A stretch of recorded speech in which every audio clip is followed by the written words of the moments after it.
शिवपुर नाम के गांव में दो दोस्त रहते थे, पवन और ऋषभ। दोनों में ऐसी घनिष्ठ मित्रता थी कि देखने वालों को यकीन नहीं होता था। वो ऐसे थे कि एक दूसरे के लिए जान भी दे सकते थे। हाँ भाई, कहाँ घूम रहे हो तुम दोनों? आपको क्यों जलन हो रही है मुखिया जी? अरे मुझे क्यों जलन होगी भला? जलन तो होगी, आपका ऐसा कोई दोस्त जो नहीं है। बड़ा घमंड है ना तुम दोनों को अपनी दोस्ती का। कहीं ऐसा ना हो कि ये दोस्ती टूट जाए। ए मुखिया, हद में रहकर बात कर, समझा? फालतू में हमारी दोस्ती को नजर मत लगा।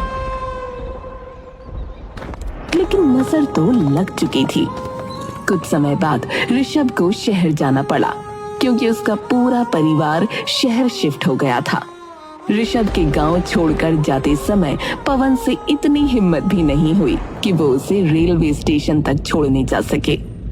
चल पवन, चल रहा है स्टेशन? नहीं यार, मैं वहां नहीं आऊंगा। मैं तुझे जाते हुए नहीं देख सकता रे। तुम मुझे यहीं से बाय बोल दे। अब ठीक है, सच कहूं तो मेरा तो जाने का मन ही नहीं कर रहा है, पर क्या करूं, शायद किस्मत यही है। आखिरकार दोनों बिछड़ गए। ऋषभ चला गया और पवन गांव में अकेला रह गया। समय गुजरा और पवन की भी शादी हो गई। उसने मीरा नाम की लड़की से शादी की, जिससे उसे यश नाम का एक बेटा हुआ। अब पवन मजदूरी करके अपना घर चलाता था। वो एक छोटे से कच्चे घर में रहता था।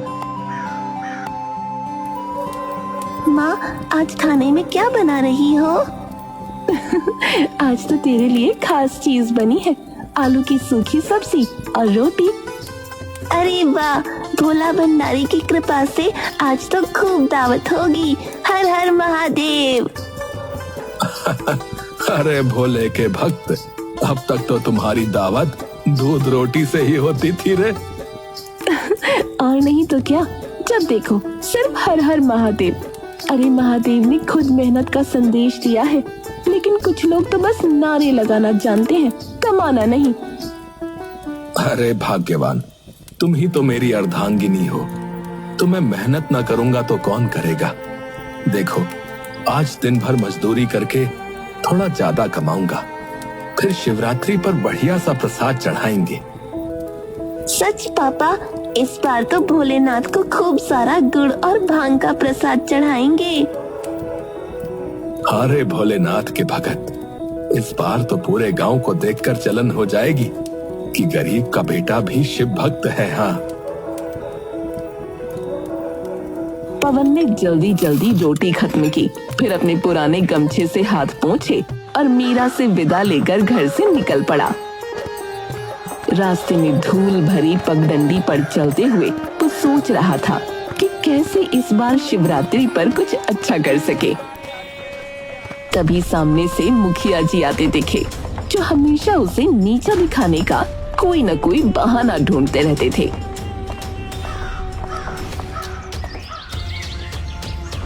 अरे पवन, कहाँ चला ऐसे जल्दी जल्दी? कहीं शहर तो नहीं भाग रहा अपने दोस्त के पास? मुखिया जी, मेरा दोस्त मुझसे दूर गया है, पर दिल से नहीं निकला है। और फिर मैं क्यों भागूंगा शहर? अरे मेरे भगवान भोलेनाथ तो गांव में ही हैं। भोलेनाथ की तो बहुत भक्ति करता है रे तू, लेकिन क्या फायदा, तेरे भोलेनाथ ने भी तेरी हालत नहीं सुधारी और ना ही तेरा दोस्त लौटा। दूर होने का मतलब ये नहीं कि वो मुझे भूल गया। दोस्ती का रिश्ता इतना कमजोर नहीं होता मुखिया, समझे? अच्छा, तो क्यों नहीं आया एक बार भी तुझसे मिलने? बोल, लगता है तुझे कब का भूल चुका है। वहां शहर में मौज कर रहा होगा और तू यहाँ मिट्टी में लथपथ है। देख देख मुखिया, मेरी दोस्ती को लेकर ज्यादा मत बोल, समझा? तू हमारी दोस्ती को नहीं समझ सकता, क्योंकि दोस्ती सिर्फ उन लोगों के लिए होती है जिनके पास दिल होता है, तेरे जैसे मतलबियों के लिए नहीं। अच्छा अच्छा, मैं तो बस यूं ही पूछ रहा था। तू तो वैसे ही दिल में ला गया। अच्छा चल जा, मेहनत कर मेहनत, ताकि कम से कम इस बार शिवरात्रि पर तेरे द्वारा भोलेनाथ को वो सड़ा हुआ गुड़ न चढ़ जाए।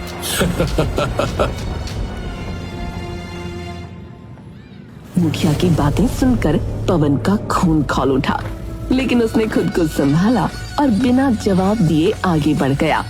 पीछे मुखिया अब भी हंस रहा था। पवन का जीवन वैसे ही कट रहा था। शिवपुर गांव में शिवरात्रि की तैयारियां जोरों पर थी। पवन भी हर साल की तरह इस बार भी शिवरात्रि पर विशेष पूजा करने के लिए मन ही मन तैयारी कर रहा था। इसी बीच एक सुबह उसके दरवाजे पर अचानक दस्तक हुई। इस वक्त कौन आ गया?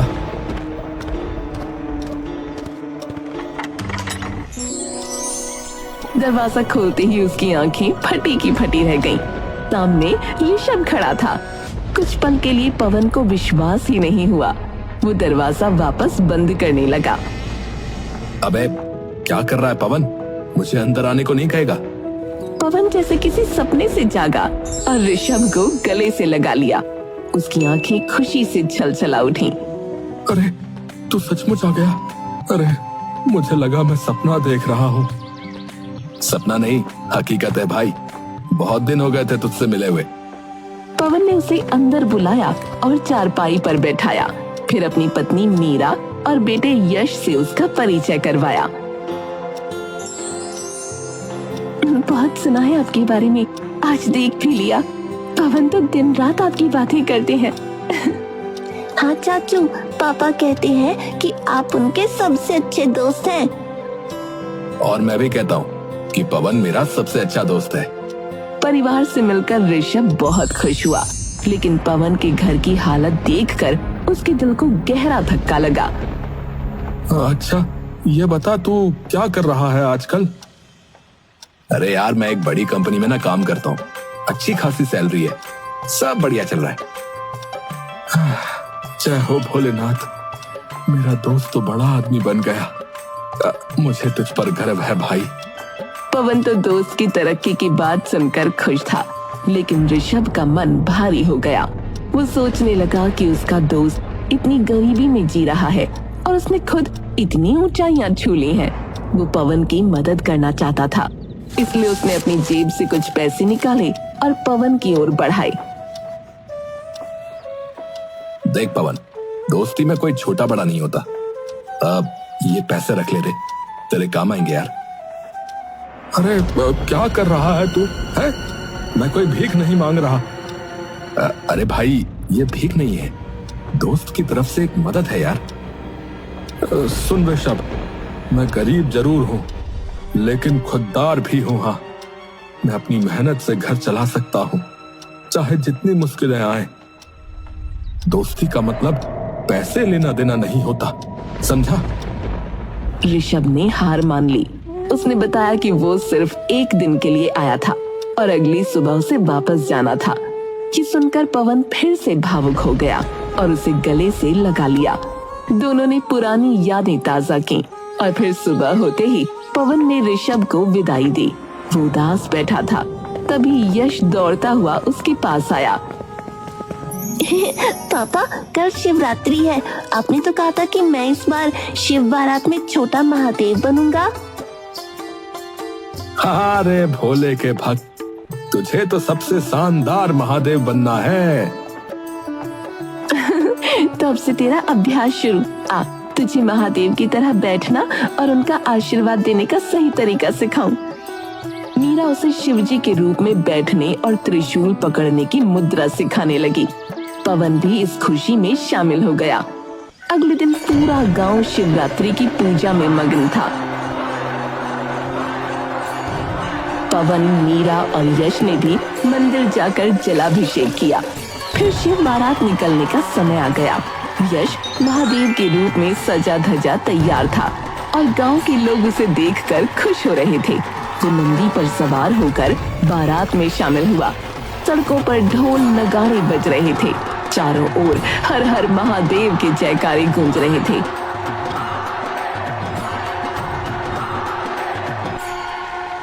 हमारा यश कितना प्यारा लग रहा है। सच में एकदम महादेव का स्वरूप।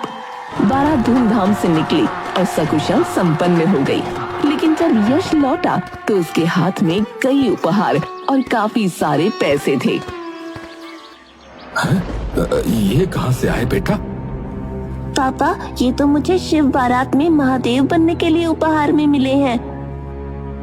लेकिन ऐसा तो कभी नहीं हुआ। हाँ, इससे पहले किसी भी बच्चे को इतना कुछ नहीं मिला। ये कैसे हुआ? पवन और मीरा के चेहरे पर उलझन साफ दिख रही थी।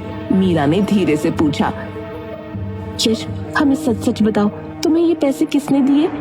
मुझे तो शिव जी ने दिए। शिव जी? बेटा, ये क्या कह रहे हो? माँ, मैं झूठ नहीं बोल रहा। जब मैं बारात में नाच रहा था तभी शिव जी मेरे पास आए। उन्होंने मेरा सिर सहलाया और कहा, तू बहुत अच्छा बच्चा है, ये ले तेरे लिए आशीर्वाद। और फिर ये सब चीजें और पैसे देकर चले गए। पवन और मीरा ने एक दूसरे की तरफ देखा। अब तो मामला और भी पेचीदा हो गया था। हमें जाकर मुखिया जी से बात करनी होगी। उन्होंने ही शिव बारात का पूरा आयोजन किया था। शायद वो कुछ बता सके। हाँ, चलो चलो। वो दोनों भागते भागते मुखिया जी के पास पहुँचे। मुखिया जी, क्या बारात में किसी को कोई इनाम दिया गया था? हाँ, बस लड्डू बांटे गए थे। बस लड्डू? कुछ पैसे भी दिए गए क्या? अरे कोई पैसे या उपहार नहीं दिए गए, और ना मैं दे पाऊंगा। मैंने पहले ही बता दिया था कि। अच्छा अच्छा, ठीक है, हम पैसे मांगने नहीं आए हैं। बस इतना बताइए कि शिव कौन बना था? लल्लन। हाँ, लल्लन शिव बना था। पवन और मीरा तेजी से लल्लन के पास पहुंचे। लल्लन, तुमने मेरे बेटे को इतने पैसे क्यों दिए रे? लल्लन चौंक गया और बोला, अरे भैया, मैंने कुछ नहीं दिया। लेकिन मेरे बेटे ने तो कहा कि शिवजी ने उसे ये पैसे दिए, और शिवजी तो तुम ही बने थे ना? नहीं भैया, मैं शिवजी बनने वाला था, लेकिन ऐन मौके पर कोई और बन गया। उसने मुझे कुछ पैसे दिए और कहा कि उसे शिवजी बनने दो, तो मैंने हामी भर दी भैया। कौन था वो? भैया पता नहीं कौन था अब। अरे नाम तो पूछा होगा। भैया पूछना भूल गया रहा। तभी अचानक लल्लन ने एक तरफ इशारा किया और बोला, अरे देखिए, वही है जो शिवजी बना था। पवन ने पलटकर देखा तो उसके पैरों तले जमीन खिसक गई। वहाँ ऋषभ खड़ा था। पवन गुस्से में उबल पड़ा और भागता हुआ ऋषभ के पास पहुंचा। तुमने ये क्यों किया? मैंने साफ मना किया था कि मुझे कोई दान खैरात नहीं चाहिए। देखो, मेरी गरीबी का मजाक मत बनाओ ऋषभ। ये मजाक नहीं था, दोस्ती थी। मैं सिर्फ तुम्हारी मदद करना चाहता था। मदद? अरे इस तरह? अगर तुम मेरे सच्चे दोस्त होते तो मेरी गरीबी का मजाक ना बनाते। तो बताओ, तुम्हें क्या चाहिए? अपनी गरीबी को गले लगा कर रखना या उसे दूर करने का कोई तरीका ढूंढना? पवन ये सही कह रहा है, तुम्हें इसे गलत नजरिए से नहीं देखना चाहिए। पवन कुछ सोचने लगा, फिर बोला, ऋषभ, मैं अपनी मेहनत से अपनी हालत सुधारना चाहता हूँ और मेरे पास एक बेहतरीन बिजनेस आइडिया है। बोल, क्या आइडिया है? हमारे गांव में हर दिन लोग शहर जाकर दूध बेचते हैं, लेकिन वहां जो है अच्छा दाम नहीं मिलता। मैं यहाँ एक डेयरी खोलूंगा जहां दूध, दही, पनीर और घी बनाया जाएगा।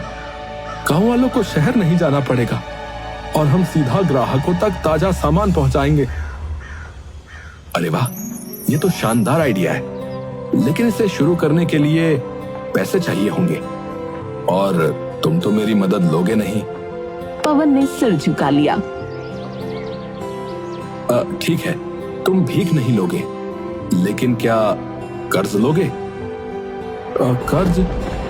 हाँ, मैं तुम्हें पैसे उधार देता हूँ। जब तुम्हारा बिजनेस चलने लगे तब लौटा देना। ठीक है, मैं कर्ज लूंगा, लेकिन सिर्फ इसी शर्त पर कि मैं इसे पूरा चुकाऊंगा। हाँ मैं पूरा लेकर रहूंगा मेरे दोस्त।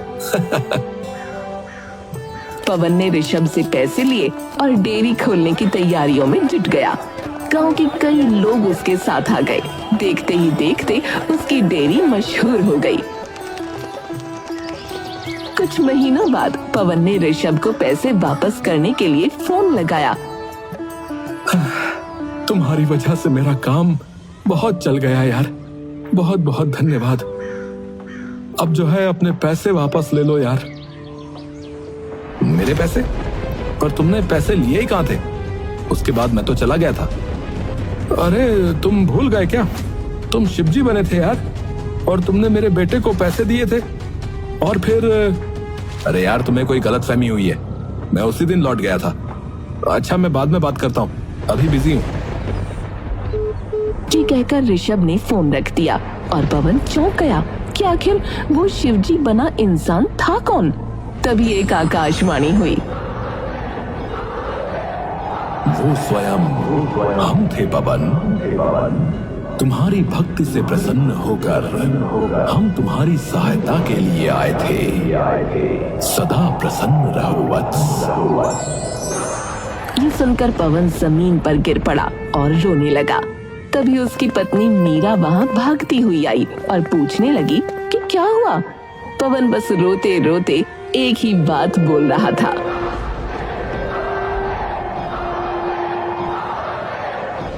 अरे अरे जय भोलेनाथ, जय भोलेनाथ, हर हर महादेव।